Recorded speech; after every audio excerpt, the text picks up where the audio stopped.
With our dashing state and sprinting state done, we can now step ahead into our stopping states. These are the states that will be used whenever we stop pressing our movement input keys, and will represent the different stopping motions. Thankfully, these won't need any input action themselves, as all we need to know is if the movement input action was cancelled. Of course, we still need to create their state scripts. So head over to the Player Scripts Grounded States folder. In here, create a new folder named Stopping. Inside of this new folder, create 4 new C# scripts. Player Stopping State,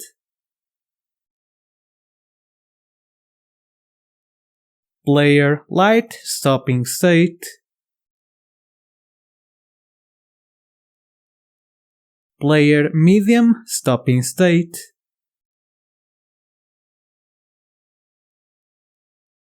and Player Hard Stopping State. Start by opening up the Player Stopping State script. Remove its default methods and swap the inheritance with Player Grounded State instead, generating the necessary constructor. When that's done, go to the other 3 stopping states and do the same, but inherit from the player stopping state instead.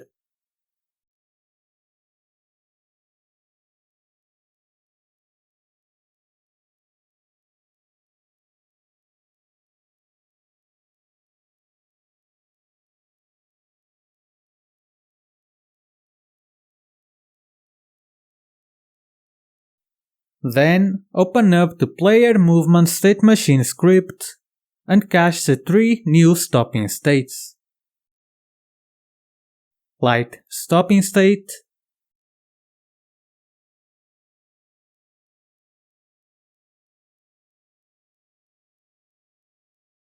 Medium Stopping State, and Hard Stopping State. Initialize them as well.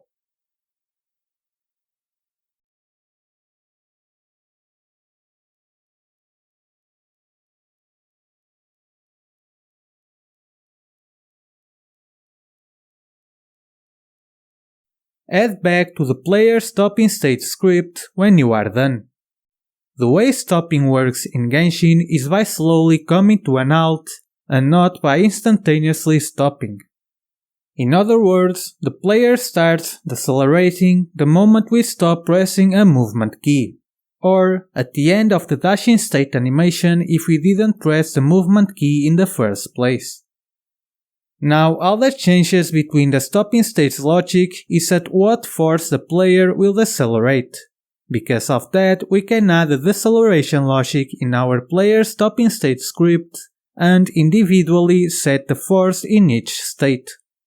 We'll start by actually setting the speed modifier by overriding the enter method and typing in statemachine.reusabledata.movementSpeedModifier equals to 0f. Although likely not necessary due to a few transitions we'll be adding, this makes it so that we can't move while in our stopping states. I'll add this method to a new region named iStateMethods. For our deceleration, we'll be creating a method in our player movement state script, as we'll later on need to decelerate the player in our swimming system, so feel free to open it up. We'll add it in our reusable methods region, so when you are there, type in protected void decelerate horizontally. Remember that we only need to decelerate our player in the horizontal axis. We'll be doing that by using the add force method. Also remember that because our speed modifier is 0, the move method add force won't be called, which means we can call this add force here without any problems, even if it is a force in the same axis. However, we want our player to slowly decelerate and not for it to have an instant change on its velocity, so we can't or shouldn't use the velocity change force mode here. If we take a look at the same image we've seen previously made by NodeKey, we can get our desired force mode by knowing two things. We want our player to slow down over time, which means we want our force to depend on how much time has passed, or in other words, to be time dependent. Not only that, we don't want our player mass to have any matter on the deceleration, so we know that our force is mass independent. This leads us to the force mode known as acceleration. Of course, we don't want to accelerate our player, but to decelerate. The way we do that is simple. We'll simply slowly accelerate our player towards its opposite direction, which we can get from its current velocity. Of course, we'll only add this force while the player velocity is over 0 or over a close enough value to 0. This is because if we didn't check for our velocity, we would keep decelerating the player even if we had already stopped. Of course, this means that we will start moving backwards. Not only that, but because we are using physics, we can't expect our velocity to reach exactly 0 when we are adding forces, so we'll instead check for a bit of a higher value than 0. Of course, even if we do stop adding more deceleration forces, the forces we've added before will still be there. Physics of course takes care of slowing it down, but it does so slowly if there are no collisions, so our player will slide for a while. We could reset the player velocity once we've come to the point where we are almost at 0. But because these states will transition to the idling state at the end of their animations, we'll actually not need to reset the player velocity here, as we already reset the player velocity when we enter the idling state. With that in mind, in our decelerate method, start by typing in vector3 player horizontal velocity equals to get player horizontal velocity. Then we'll add the force by typing in statemachine.player.rigidbody.addForce and pass in minus player horizontal velocity, which gets the opposite direction of our velocity, and pass in force mode.acceleration for our force mode. Note that this force mode is multiplied by delta time, as it's a time-dependent force mode.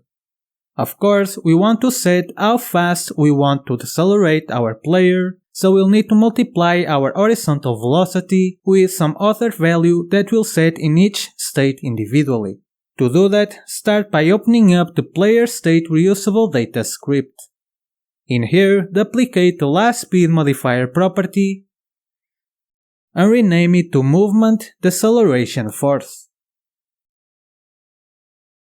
Then go back to the player movement state script and multiply the horizontal velocity with statemachine.reusabledata.movement deceleration force. With that done, we now need to create a necessary data property to be able to set this force through the inspector. Before we do that though, we'll first create another method.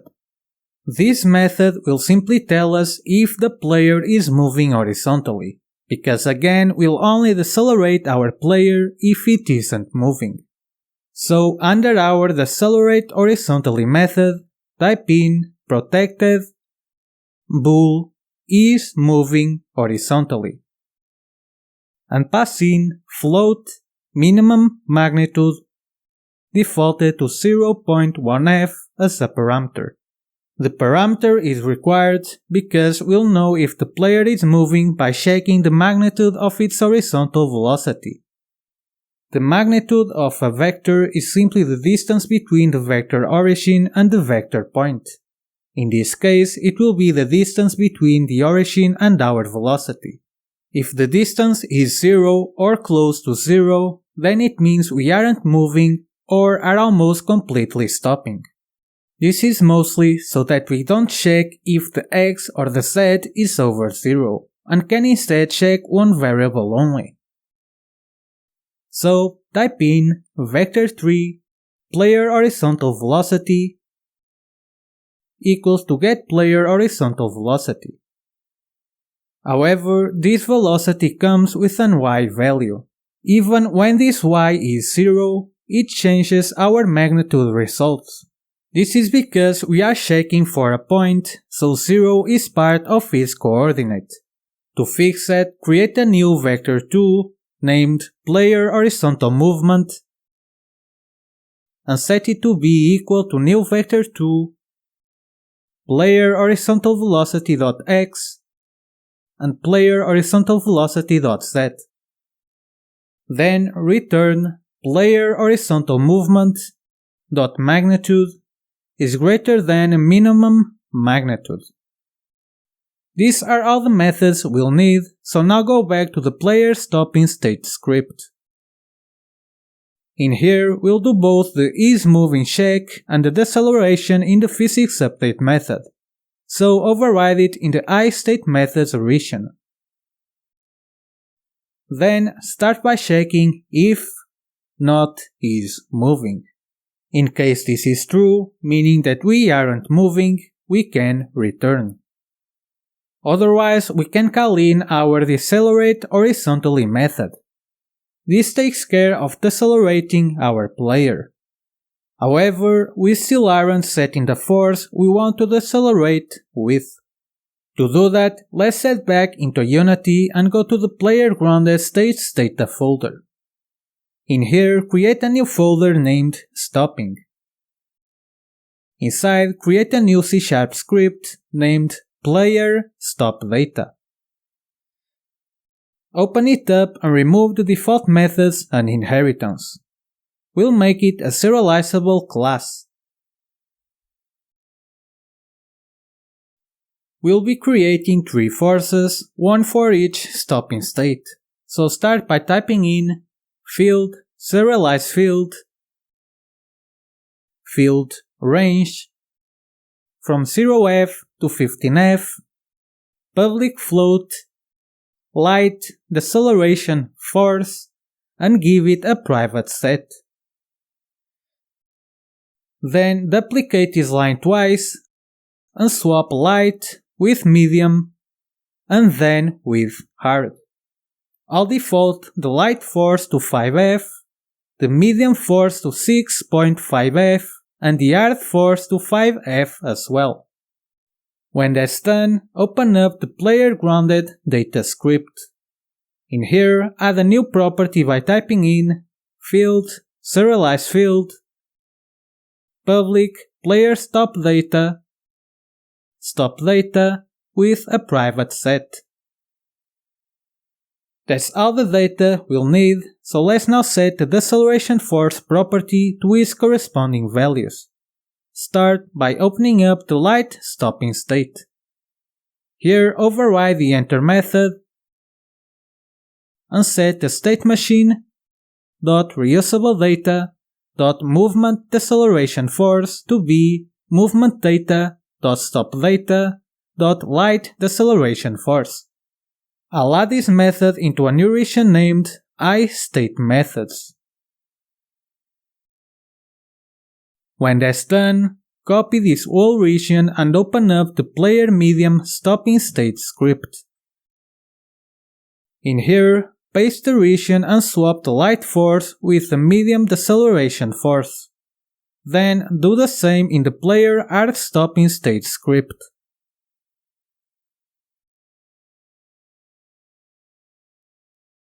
That's all we need for our deceleration logic, so we'll now take care of the transitions to and from these states.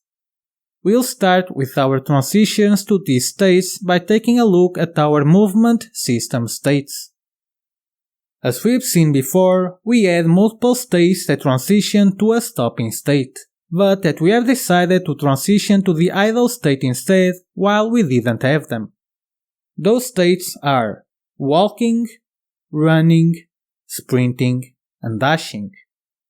The walking state will transition to the light stopping state. The running state will transition to the medium stopping state. The sprinting and dashing states will transition to the hard stopping state. Start by opening up the player walking state script. In here, we'll override our onMovementCancelled method in the input methods region. Remove the base method call and transition to the light stopping state by typing in stateMachine.changeState and pass in stateMachine.lightStoppingState. Then copy this method and go to the player running state script. Paste the copied method into the input methods region and swap the light stopping state with medium stopping state instead. When that's done, go to the player sprinting state script. Paste the copied method into the input methods region again and swap it to the hard stopping state instead. The dashing state will also transition to the hard stopping state, so open it up, and in our onAnimationTransition event method, swap the idling state with hard stopping state instead. That's it for the states that transition to the stopping states, so we now need to set the state transitions from the stopping states. Taking a look at our movement system states again, our stopping states can transition to idling, walking, running, dashing, and jumping. Whenever any stopping state animation reaches its last frame, we'll transition to the idling state. Whenever we press a movement key again, we'll transition to the walking or running state, depending on the walk toggle value. We'll also be able to transition to the dashing and jumping states as usual, although we won't be able to add the transition to the jumping state yet, as we don't really have it. With that in mind, start by opening up the player stopping state script.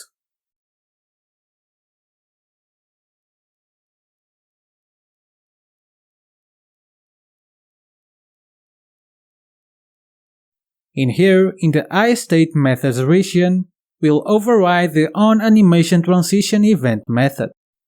Inside, we'll transition to the idling state by typing in stateMachine.changeState and pass in stateMachine.idlingState.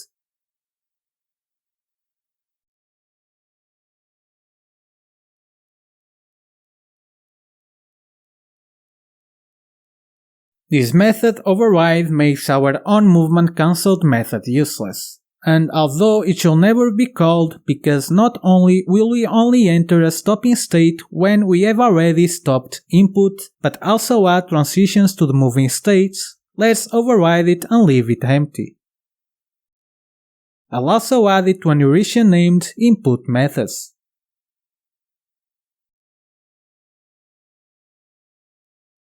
Now, previously we've talked about going to moving states through the callback and the update method for situations where we could press a movement input in a state like jumping, where the callback won't be called as the input had already been pressed. In our stopping states case, we'll never enter them from the jumping state. We'll also never enter our stopping states until we release our movement input keys. This simply means that we'll never be able to enter a stopping state with our movement input keys already pressed. For that reason, we can add a callback to our movement started action instead of using the update method. To do that, add a new region named Reusable Methods. In here, override the add and remove input actions callbacks methods. Inside, type in statemachine.player.input.playeractions.movement.started plus equals on movement started. Don't forget to remove the callback as well. When that's done, I'll add a new method to the input methods region. I'll also rename the parameter to context. Inside, we can simply call the grounded state onMove method, which takes care of transitioning to the moving states. For our dash transition, it's already set up in the ground state, so we don't need to add it here. That means that we are now transitioning to the idling state, the moving states, and the dashing state. Of course, the jumping state will be added whenever we add jumping to our system. However, there is one more thing to keep in mind. In Genshin, in the light and medium stopping states, we are able to transition to the walking state at any given moment. However, that doesn't seem to be the case for the hard stopping state. Whenever we try to do it, the player doesn't start walking or moving at all, meaning that we can only transition to the running state. To copy this situation, open up the player hard stopping state script. In here, we'll simply override the onMove method, which we've made virtual in our ground state. I'll add it to an region named reusable methods. In here, remove the base method call and then check if statemachine.reusabledata.showedWalk, and if that's true, we return, as we can transition to the walking state. Otherwise, we should transition to the running state by typing in statemachine.changeState statemachine.running_state. That's all we need for our stopping states, so save it all and go back to Unity. Entering play mode, we shall now be able to stop after walking, running or sprinting, by slowly decelerating instead of instantaneously stopping. Of course, because we haven't yet added animations, our animation event is never going to be called, which means we'll never enter the idling state. Because of that, our player will very slowly slide for a while. We also won't be able to test our dashing transition yet.